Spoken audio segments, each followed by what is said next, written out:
नमस्कार सबैजनालाई सूरज टेक च्यानलमा तपाईहरुलाई स्वागत छ। आजको यस भिडियोमा म चाहिँ तपाईहरुलाई देखाउन जाँदैछु एसई परीक्षामा ब्याक लागेको या एनजी लागेको सब्जेक्टको फर्म कसरी भर्न सक्नुहुन्छ। यो चाहिँ फर्म भर्न धेरै नै इजी छ। सबभन्दा पहिला तपाई आफ्नो मोबाइलको क्रोम ब्राउजरमा जानुहोस्।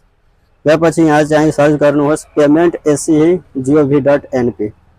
यहाँ सर्च गरिसकेपछि सबैभन्दा माथि आउँछ payment.se.gov.np। यो वेबसाइट में क्लिक गर्नुहोस्। वेबसाइट में क्लिक गरिसकेपछि यहाँबाट तपाई डेस्कटप मोड अन गर्नुहोस्। यहाँ चाहिँ लेखेको छ डेस्कटप साइट, योमा क्लिक गर्नुहोस्। त्यसपछि अलि जुम गर्नुहोस्। जुम गरिसकेपछि यहाँ तपाई हेर्न सक्नुहुन्छ पेमेन्ट फर रिटोटल, यसमा क्लिक गर्नुहोस्। यसमा क्लिक गरिसकेपछि यहाँ चाहिँ तपाईको सिम्बल नम्बर अनि डेट अफ बर्थ राख्नुहोस्। तो यहाँ म सिम्बल नम्बर अनि यहाँ म डेट अफ बर्थ राखिदिन्छु। राखिसकेपछि यहाँ सर्चमा क्लिक गर्नुहोस्। सर्चमा क्लिक गरिसकेपछि यहाँ सबै विषयहरू हेर्न सक्नुहुन्छ। जुन विषयमा तपाईको ब्याक लागेछ त्यो विषय यहाँबाट तपाई छनौट गर्न सक्नुहुन्छ। अनि प्रति विषयको जुन अमाउन्ट छ त्यो 500 रुपैयाँ छ।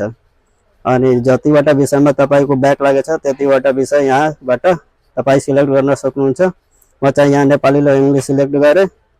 त्यसपछि यहाँ पे युजिङ FCGO योमा क्लिक गर्नुहोस्। एक सेकेन्ड वेट गर्नुहोस्। अनि यस्तो इन्टरफेस ओपन भएर आउँछ। यहाँ तपाईको सबै डिटेलहरु के छ। अनि यहाँ रकम भुक्तानी गर्ने विकल्पमा 3 वटा दिएको छ, कनेक्ट आईपीएस, ई सेवा अनि खल्ती। यो तीनै विकल्पबाट कुनै पनि तपाईलाई सहज लाग्ने कुनै पनि विकल्प तपाई छनौट गर्न सक्नुहुन्छ। जस्तै म ई सेवामा क्लिक गर्छु। ई सेवामा क्लिक गरिसकेपछि यहाँ सबै इन्टरफेस आउँछ। अनि यहाँ 1000 रुपैयाँ काट्ने छ किनकि म 2 वटा विषय सिलेक्ट गरेको थिएँ। अनि यहाँ तपाई आफ्नो ई सेवा आईडी पासवर्ड राखेर यहाँ लगइन गर्नुहोस् अनि तपाईको पेमेन्ट भइहाल्छ। यसरी तपाई एसई मा ब्याक लागेको या एनजी लागेको सब्जेक्टको फर्म भर्न सक्नुहुन्छ अनलाइन। धेरै नै इजी छ। धन्यवाद।